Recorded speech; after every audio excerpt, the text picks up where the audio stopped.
primeira a ganhar 5 vezes a Copa do Mundo. A seleção brasileira é considerada por muitos como a melhor do mundo. No vídeo de hoje, a gente vai fazer uma pequena viagem pela história, relembrando todos os 5 títulos de Copa do Mundo do Brasil. Se você é brasileiro, acho que vai gostar bastante do vídeo. Ele pode ficar um pouquinho longo, mas tentamos fazer de uma forma bem especial, beleza? Então senta confortavelmente aí e bora começar.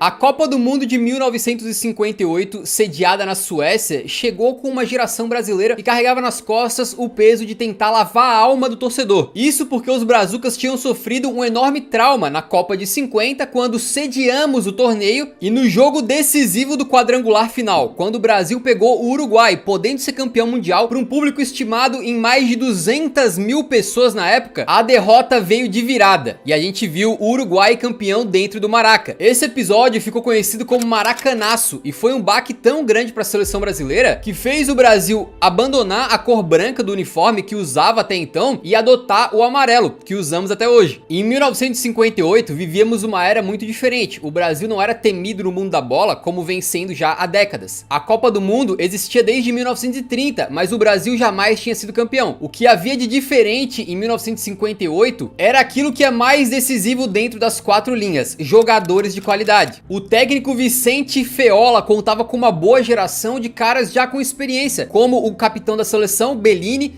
também Didi, Zito, Djalma Santos, Vavá e o Zagallo, esse que se tornaria o técnico da seleção brasileira no futuro. Mas além desses caras, o Brasil tinha uma dupla que jamais seria derrotada quando ambos jogavam juntos. Estamos falando simplesmente de Pelé e Mané Garrincha. Claro, hoje em dia é muito fácil falar sobre Pelé, mas em 1958 ele foi para a Copa do Mundo com apenas 17 anos. Tenta imaginar um cenário em que hoje no futebol brasileiro surge uma promessa e com apenas 17 anos vai para a Copa e o cidadão simplesmente destrói. Foi o que aconteceu em 58, algo simplesmente de outro mundo. Mas isso não foi do dia pra noite. Pra vocês terem uma ideia, em 1958, tanto o Pelé quanto o Garrincha começam no banco na Copa do Mundo. Eles amargam a reserva na estreia contra a Áustria e depois no empate sofrido em 0 a 0 contra a Inglaterra. Foi apenas no terceiro jogo da fase de grupos contra a União Soviética que eles entraram no time titular e aí não saíram mais. Principalmente porque a partir da fase de mata-mata, o garoto Pelé começou a mostrar quem era pro mundo inteiro. Naquela época, a Copa do Mundo tinha menos participantes e assim a fase de mata-mata começava direto nas quartas de final, onde o Brasil foi para enfrentar o país de Gales. Uma vitória suada, dura, por 1 a 0 com gol de quem? Adivinha, foi dele mesmo, do Pelé. E isso poderia ter sido sorte de principiante, um garoto de 17 anos aproveitando uma chance e fazendo um gol. Mas Pelé deixaria claro pra todos que aquilo era só o início. O Brasil vai pegar a França nas semifinais e trucida os franceses com uma vitória de 5 a 2 e 3 gols do futuro rei do futebol.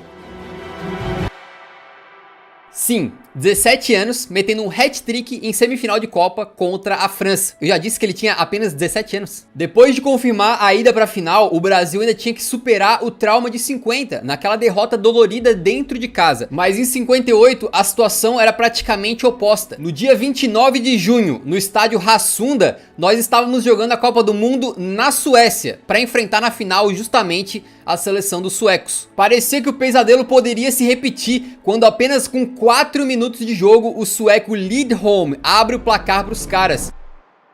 Mas como falamos no começo, em 58 a geração era diferente. A gente tinha Garrincha. Numa jogada genial pela ponta direita, ele cruza, deixando o Vavá em condições de só empurrar pro gol, o Brasil empatava. E dali pra frente, os ânimos se acalmaram. O Brasil botou a bola debaixo do braço e começou a dar uma aula de futebol. Vavá de novo virou o jogo aos 32 minutos, novamente com assistência do Garrincha, num gol inclusive muito parecido com o primeiro. E o Brasil foi pro intervalo vencendo. No segundo tempo, Pelé decidiu que não ia mais ter jogo. E aos 56 minutos, ele faz um dos gols mais antológicos de toda a história da Copa e do futebol. Recebendo na área, dando um chapéu no zagueiro adversário, e fuzilando pro gol sem chance pro goleiro. Um gol que a gente pode ver e rever de novo mais de 100 mil vezes e ele nunca vai deixar de ser espetacular. E já falamos que foi feito por um garoto de 17 anos numa final de Copa do Mundo. Zagallo meteu o quarto gol aos 68 minutos e aos 80 os suecos até tentam reagir fazendo o segundo deles. Mas no fim, Pelé inicia uma jogada com um passe de calcanhar e depois aparece na área para finalizar e fechar o caixão. Brasil 5-2 e Brasil campeão mundial pela primeira vez na sua história. Bellini foi o primeiro capitão brasileiro a levantar o troféu Jules Rimet naquela conquista que seria apenas o início do reinado de Pelé no mundo do futebol e que seria apenas a primeira das 5 que o Brasil até hoje é o único a ter conseguido.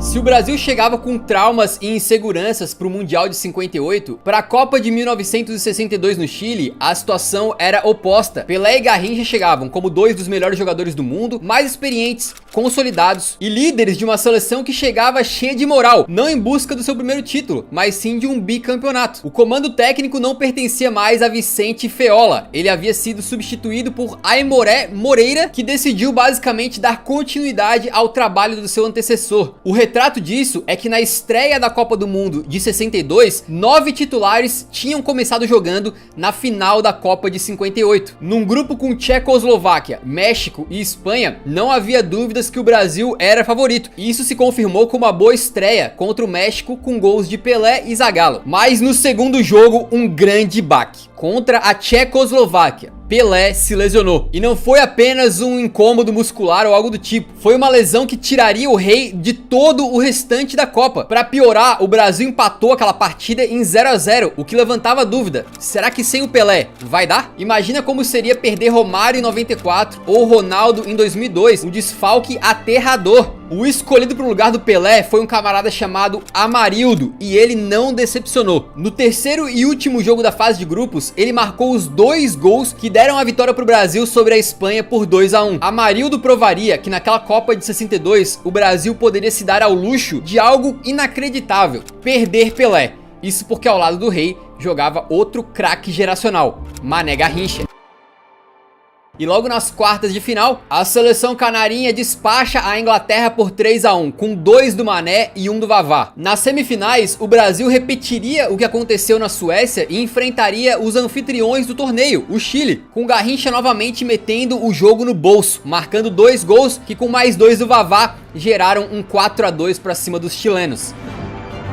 A vaga para a final estava carimbada e no dia 17 de junho de 1962, no Estádio Nacional do Chile, o Brasil ia então em busca do seu bicampeonato. A decisão foi justamente contra a única equipe que o Brasil não tinha conseguido vencer na Copa, a Tchecoslováquia, naquele jogo em que o Pelé se machucou. E assim como na final de 58, os adversários começaram melhor e marcaram um gol logo no começo, com o Masopust infiltrando na área e só tendo o trabalho de tirar do goleiro. Mas quis o destino que Amarildo, o camarada que substituiu Pelé, empatasse o jogo com uma jogada brilhante na ponta esquerda e uma finalização cruzada. No segundo tempo, o Brasil mostra a sua superioridade. Amarildo, que jogava no Botafogo naquela época, assim como o Garrincha, faz mais uma jogada brilhante na ponta e cruza no segundo pau, na cabeça do Zito, que virou o jogo. E pra fechar a conta, o goleirão da Tchecoslováquia entrega a paçoca e o Vavá não perdoa. Brasil 3-1, bicampeão do mundo de forma incontestável, superando a adversidade de perder o seu melhor jogador por praticamente todo o torneio. Com aquela conquista, o Brasil alcançava Itália e Uruguai, que também tinham vencido 2 Copas do Mundo cada um. E a partir então de 1962,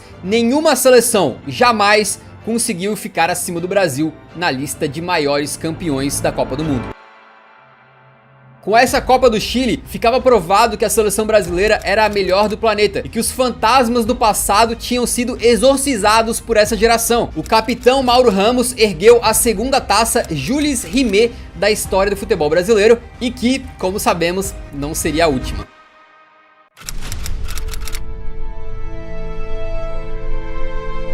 A melhor seleção de todos os tempos. Uma frase bastante ouvida em todos os lugares quando falamos do emblemático Esquadrão de 70, mas o processo até lá foi doloroso. Na Copa de 1966, o Brasil chegava como amplo favorito para conquistar o tricampeonato, mas acabou caindo na fase de grupos, ficando atrás de Portugal, do gênio Eusébio, e da forte Hungria, que na época era uma das grandes seleções. A decepção era grande, ainda mais por termos uma geração absurda. Era um desperdício gigantesco cair numa Copa do Mundo sem sequer jogar o mata-mata. O caminho até a Copa de 70 no México seria conturbado e o planejamento provavelmente não foi dos melhores. O técnico agora era Mário Jorge Lobo Zagallo. O mesmo Zagallo que tinha sido bicampeão do mundo pelo Brasil como jogador, agora estaria comandando a seleção fora das quatro linhas. Com um detalhe, ele havia assumido a equipe apenas 3 meses antes da Copa, substituindo o João Saldanha, que segundo dizem foi demitido do comando da seleção, entre outros motivos por ter recebido uma crítica do presidente do Brasil na época. O general Médici comandava o Brasil em 1970, durante a ditadura militar. Algo simplesmente grotesco, mas que no fim,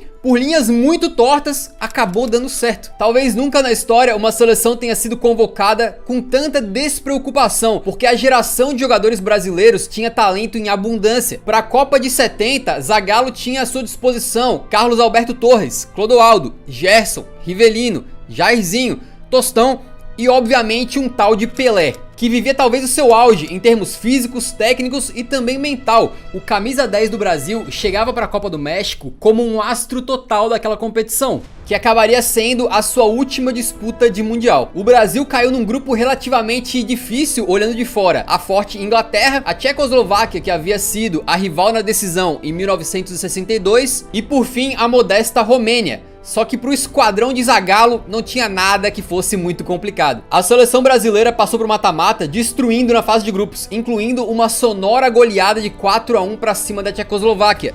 Nesse jogo aconteceu um dos quase gol mais marcantes de todos os tempos, quando o Pelé pega a bola do meio de campo e arrisca de muito longe, a bola passa triscando e o lance ficaria para sempre conhecido como o gol que Pelé não fez. Contra a Inglaterra, o Brasil vence por 1-0 com gol de Jairzinho, numa partida que teve mais um lance histórico protagonizado por Pelé. Uma cabeçada perfeita do Rei é defendida de forma milagrosa pelo goleiro inglês Gordon Banks, naquela que é considerada por muitos até hoje a defesa do século. Curiosamente, Pelé e Banks viraram amigos e na ocasião da morte do inglês em 2019, o Pelé fez questão de lembrar esse lance e homenagear o seu colega. Foi a melhor defesa que eu já vi, ao vivo e em todos os milhares de jogos a que eu já assisti. Quando você é jogador, sabe o quão bem você pegou na bola. Eu cabeceei exatamente como esperava, exatamente onde eu esperava que fosse. E eu estava pronto para comemorar. Mas então este homem, Banks, apareceu na minha visão como uma espécie de fantasma azul.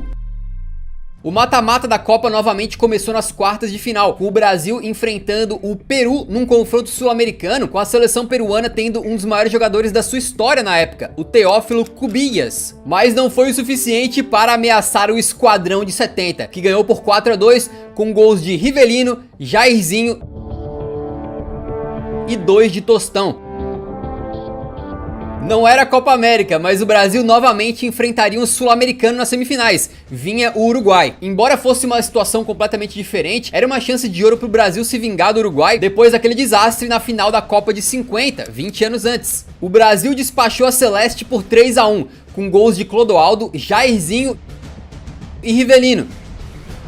Porém, mais do que o resultado, essa partida ficaria marcada por lances que nunca mais ninguém esqueceu. Para quem acompanha o futebol de forma um pouco mais profunda, é impossível não lembrar daquela famosa e histórica cotovelada que o Pelé deu no uruguaio, quando o gênio da camisa 10 aproveitou um lance na lateral para revidar de maneira brutal uma forte entrada que tinha recebido. Mandou o famoso picolé de osso na cara do uruguaio, não tinha VAR na época, o Pelé não foi expulso, e mais, foi nesse jogo que o Pelé fez um dos seus lances mais icônicos da carreira, quando recebe uma bola frente a frente com o goleiro e dá um drible sensacional no cara. Na verdade uma finta, porque ele sequer tocou na bola, dando ali um drible da vaca e na hora de finalizar com um gol vazio, tava meio desequilibrado e acabou chutando pra fora, no que até hoje é um dos lances mais lamentáveis da Copa, porque é tão lindo, mas tão lindo, que aquela bola merecia ter entrado. Teve uma marca de carros que editou esse lance pra parecer que a bola entrou e ficou bem maneiro. Mas o importante é que o Brasil chegava pra final, pra enfrentar uma seleção que também era bicampeã da Copa do Mundo, a Itália. Nas semifinais, os italianos tinham eliminado a Alemanha num dos confrontos mais emblemáticos da história de Copas do Mundo, tanto é que ele ficou conhecido como o jogo do século, uma partida que teve nada mais nada menos do que 5 gols na prorrogação. A final entre Brasa e Itália, disputada no Estádio Azteca, no dia 21 de junho de 70, tinha tudo pra ser equilibrada. E até que foi,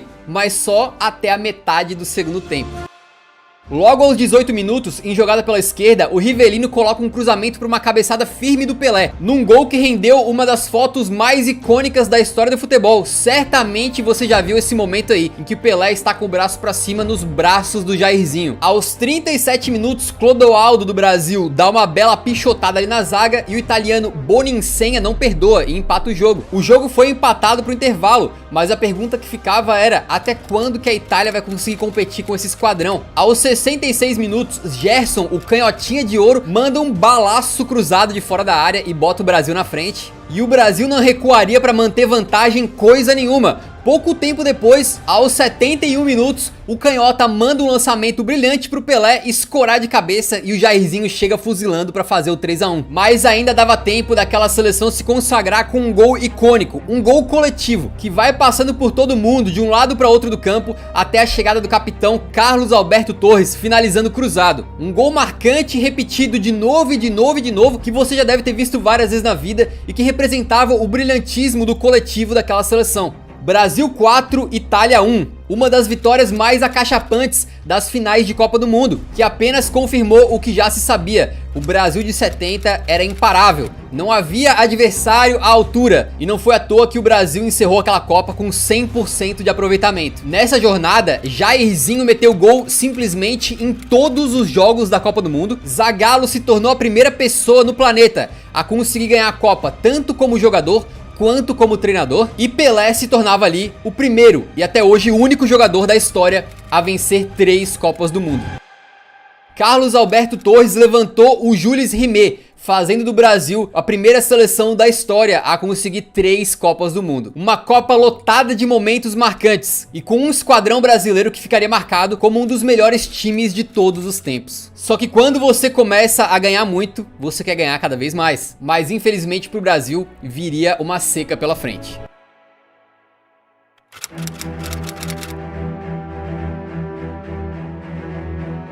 Entre os anos de 58 e 70, o Brasil da era Pelé tinha disputado 4 Copas do Mundo e vencido 3, um desempenho impressionante e sem precedentes, que havia deixado o trauma de 50 no passado e estabelecido uma nova potência do futebol mundial, que botava medo em todos os adversários. Depois dali, mesmo com Pelé aposentado da seleção brasileira, parecia que o Brasil poderia caminhar para mais títulos. O tetra, o penta, parecia ser questão de tempo, mas não foi bem assim que as coisas aconteceram. Em 74, 78, 82, 86 e 90, foram 5 Copas do Mundo em que o Brasil sequer conseguiu chegar à final. Nesse meio tempo, a gente assistiu a diversas histórias memoráveis na Copa do Mundo, como a Alemanha de Beckenbauer, que foi construída com base no Bayern de Munique, o carrossel holandês de Rinus Michels e Cruyff, que virou uma das seleções mais marcantes da história das Copas. A Itália do artilheiro Paolo Rossi, que castigou severamente o Brasil. O desempenho apoteótico de Maradona em 86, que reverbera nas conversas sobre futebol até hoje. Mas nada de Brasil. E não era por falta de qualidade. Entre os anos de 70 e 80, o Brasil contou com uma abundância de talento, jogadores históricos e cracassos, como Sócrates, Zico, Rivelino, Paulo Roberto Falcão, Dinamite, Leandro, Júnior, Cerezo e muitos outros, mas apesar de ter muitos craques à disposição, sempre faltava algo. 1994 marcava o aniversário de 24 anos do Tri. A pressão em cima daquela geração era grande. Como podia o todo-poderoso Brasil ficar tanto tempo longe de uma final de Copa? Para piorar, a classificação para aquele Mundial de 94 nos Estados Unidos não foi tranquila. Nosso melhor jogador na época, Romário, estava afastado da seleção brasileira por desentendimentos com a comissão técnica, mas teve que voltar no finzinho das eliminatórias para salvar o Brasil, num jogo emblemático contra o Uruguai, que talvez tenha sido um divisor de águas para aquele time. Mas apesar dos fortes valores individuais que tínhamos, a seleção de 94 talvez não fosse das mais empolgantes. Tafarel, Ricardo Rocha, Mauro Silva, Dunga, Zinho e a sensacional dupla Bebeto e Romário, e muitos outros ótimos jogadores, mas era consenso, e talvez até hoje seja, que esse esquadrão de 94, em termos de qualidade, era inferior até mesmo a de outras seleções brasileiras que não ganharam a Copa. A empolgação não era das maiores, e dá pra dizer que aquela seleção, comandada pelo Carlos Alberto Parreira, era desacreditada por muitos. Mas o fato é que o time passou a ser extremamente sólido. No grupo com Rússia, Suécia e Camarões, passou com 2 vitórias e um empate, apenas um gol sofrido, 6 gols marcados. Romário, que até pouco tempo atrás estava fora da seleção brasileira, marcou em todas as 3 partidas. Para essa Copa de 94, a fórmula já tinha mudado e o mata-mata começava nas oitavas de final, quando o Brasil foi enfrentar mais uma vez o anfitrião, os Estados Unidos. A partida foi muito complicada, o time do Parreira não fazia um bom jogo e Leonardo ainda foi expulso no final do primeiro tempo, a ponto do histórico Léo Batista dizer o seguinte: chegava a ser inacreditável, enquanto os brasileiros erravam a maioria dos passes, os americanos tocavam a bola com habilidade. Esse jogo tava tão esquisito que o Romário, um dos atacantes mais letais da história do esporte, recebeu uma bola, driblou o goleirão americano e desajeitado chutou pra fora com o gol vazio. Mas viria dos pés dele a jogada pro gol de Bebeto, que sacramentou a vitória magra por 1-0, de um jogo que acabou sendo extremamente perigoso, mas o Brasil superou esse susto. Nas quartas de final, mais um momento de arrepiar pro torcedor brasileiro. O Brasil enfrentava a Holanda e Romário abriu o placar num cruzamento do Bebeto. O segundo gol brasileiro, marcado pelo próprio Bebeto, rendeu aquela comemoração icônica em que ele homenageia o filho que esperava na época, feto que depois viria a se tornar o jovem Matheus, que jogou aí no Flamengo e no Sporting de Portugal. Mas apesar desse ser o gol do 2-0, o Brasil cederia o empate para a Holanda, deixando aquele jogo muito arriscado e com a vitória só vindo mais pro final. Em outro lance emblemático, aos 80 minutos de jogo, Branco cobra uma falta de muito longe, numa bola que, repare, quase bateu no Romário antes de entrar. O baixinho tirou a bunda do caminho, e se não tivesse feito isso, provavelmente a bola teria desviado. Com aquele 3-2, o Brasil iria para a semifinal novamente para enfrentar a Suécia numa Copa. Romário repetiu aquele lance contra os Estados Unidos, tirando do goleirão e perdendo o gol com a meta vazia, mas dessa vez foi um defensor sueco que apareceu em cima da linha para tirar. Só que o Romário era um cara que poderia perder uma chance, mas ele não perderia 2. No final, já aos 80 minutos, o baixinho Romário, no alto do seu 1,67 m, apareceu na área entre os grandalhões zagueiros suecos para mandar de cabeça, decidindo e devolvendo a seleção brasileira para uma final de Copa do Mundo 24 anos depois daquela Copa de 70.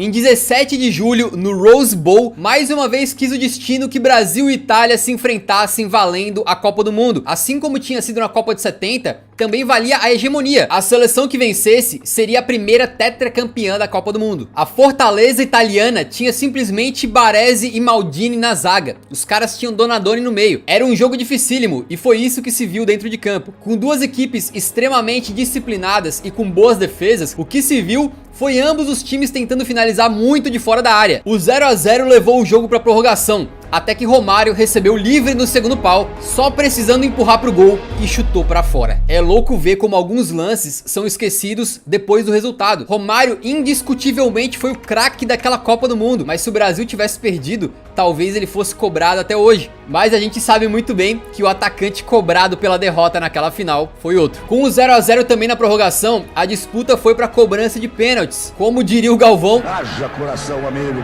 Baresi começou isolando, bom pro Brasil, só que o goleirão Pagliuca pegou logo em seguida o chute de Márcio Santos, então a vantagem não durou nada. Os demais cobradores fizeram sua parte e colocaram sempre a bola na rede, até Massaro parar em Tafarel, dando a oportunidade do Brasil ficar na frente. E o Brasa sequer precisou cobrar a quinta penalidade, porque na quinta dos italianos, o craque Roberto Baggio partiu com confiança e mandou a bola pra fora do estádio. O grito que estava entalado na garganta há 24 anos finalmente pôde ser solto. Dunga nunca ergueu a taça do Tetra, que não era mais a Jules Rimet, era essa mais moderna que conhecemos hoje em dia. O Brasil, comandado por Parreira, garantia o 4º título de Copa do Mundo, estando mais uma vez, de forma isolada, no topo da hierarquia de seleções no futebol mundial.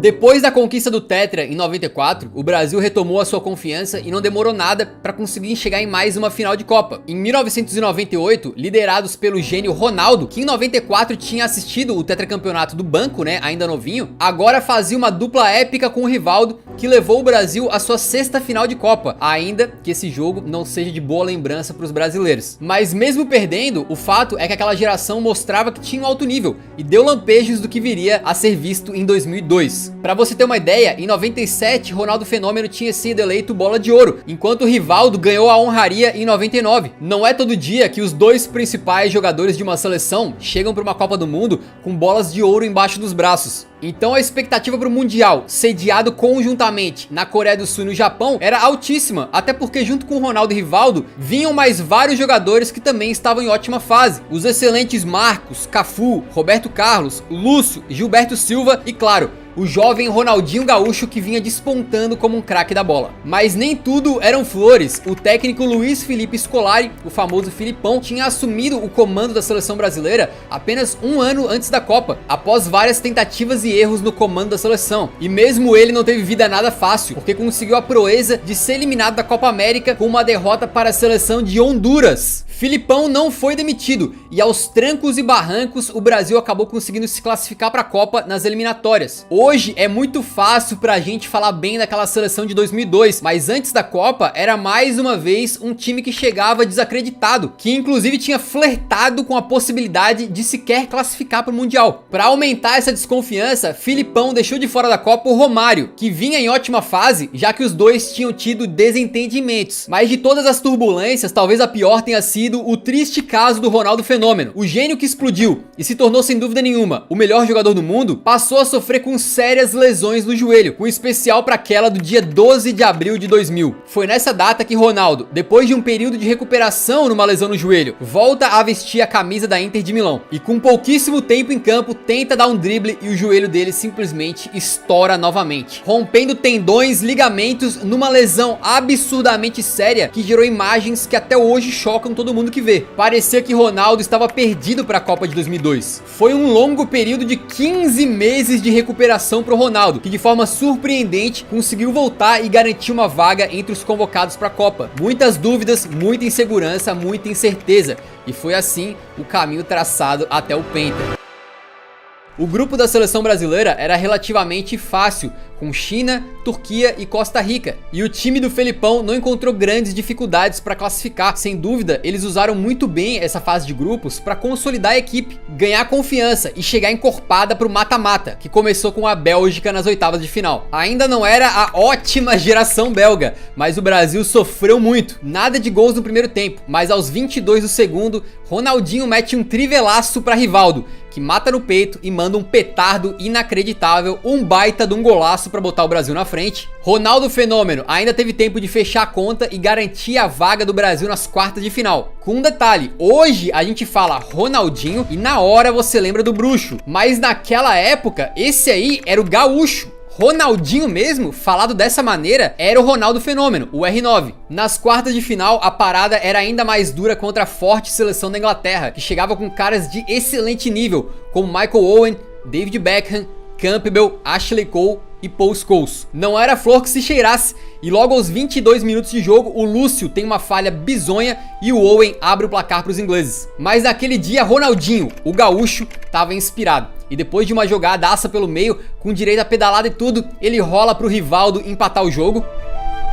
E no segundo tempo, ele protagoniza um lance histórico. Numa falta de muito longe pro Brasil, Ronaldinho vai cobrar pra botar a bola na área e caixa. Gaúcho jura até hoje de pés juntos que ele tentou finalizar, que não foi um cruzamento que acabou dando em gol por sorte. E o Brasil então com essa pintura do Ronaldinho chegava em mais uma semifinal. O adversário era a Turquia, que tinha feito uma campanha surpreendente e que o Brasil tinha conseguido vencer na fase de grupos por 2-1 num jogo um pouco mais difícil. O detalhe é que antes dessa partida aconteceu um caso muito curioso daquela Copa do Mundo, porque Ronaldo, de forma surpreendente, apareceu com o famoso e icônico corte cascão, que ele fez sob o pretexto de desviar o foco da imprensa, que falava muito da condição física dele, e que com essa jogada de marketing espetacular conseguiu desviar a atenção dos jornalistas para começarem a falar do seu novíssimo penteado. Os turcos fizeram um jogo duro e tentaram mais uma vez complicar a vida do Brasil, e até conseguiram, mas no começo do segundo tempo, um gol de biquinho de Ronaldo Fenômeno foi suficiente para botar o Brasil em mais uma final de Copa. E na comemoração daquele gol, mais uma foto icônica, Ronaldo apontando com o dedinho com o corte cascão. No dia 30 de junho de 2002, no Estádio Internacional de Yokohama, o Brasil se preparou então para enfrentar a temida Alemanha na final da Copa. Um time que talvez, de nome para nome, não tivesse tantas valências individuais como a seleção brasileira, mas que, apesar de tudo, era a Alemanha. É sempre uma seleção que não dá para subestimar. Só que se a Alemanha é a Alemanha, Ronaldo Fenômeno é Ronaldo Fenômeno. Após um primeiro tempo equilibrado, no segundo, aos 67 minutos de jogo, um lance que pra mim chega a arrepiar os cabelos tudo, cara. Ronaldinho, o Fenômeno, que vinha de uma lesão seríssima, tava tão no topo do mundo, tão voando, tão recuperado, que pega a bola, tenta passar no meio de dois, cai, levanta, desarma o adversário, passa pro Rivaldo, que mete um canhotaço pro gol, e o resto vocês já sabem. O experiente goleirão Kahn bate roupa e Ronaldo tava lá pra completar. Um gol que certamente você já viu muito a parte final, mas que poucas vezes a gente lembra do começo. O início do lance tem drible, queda, recuperação, desarme, arrancada e finalização. Tudo isso em poucos segundos, para um jogador que um ano antes nem tinha joelho direito. E não parou por aí, já que na reta final do jogo, aos 79 minutos, o Kleberson avança pela meia direita e toca no meio pro Rivaldo. O craque Brazuca faz um lindo corta-luz, deixando o Ronaldo de frente pro gol para finalizar, no cantinho de Oliver Kahn, num lance que é quase um crime não contar como assistência pro Rivaldo, né? E que decidiu de vez a parada, dando o pentacampeonato para o Brasil. Cafu foi o último capitão brasileiro a erguer uma taça de Copa do Mundo, numa cena que até hoje para os amantes de futebol tá muito na memória. A comemoração do título também rendeu aquela foto icônica em que Ronaldo e Rivaldo estão beijando a taça da Copa do Mundo ao mesmo tempo. Eles que foram os craques daquela Copa. Superação absurda de Ronaldo Fenômeno e, por que não, de toda a seleção brasileira, que 2 meses antes passava por uma gigantesca crise. Acabou! Gritou o Galvão Bueno, repetindo aquele histórico grito do Tetra. E o Brasil então se tornava a primeira seleção da história a ganhar 5 Copas do Mundo.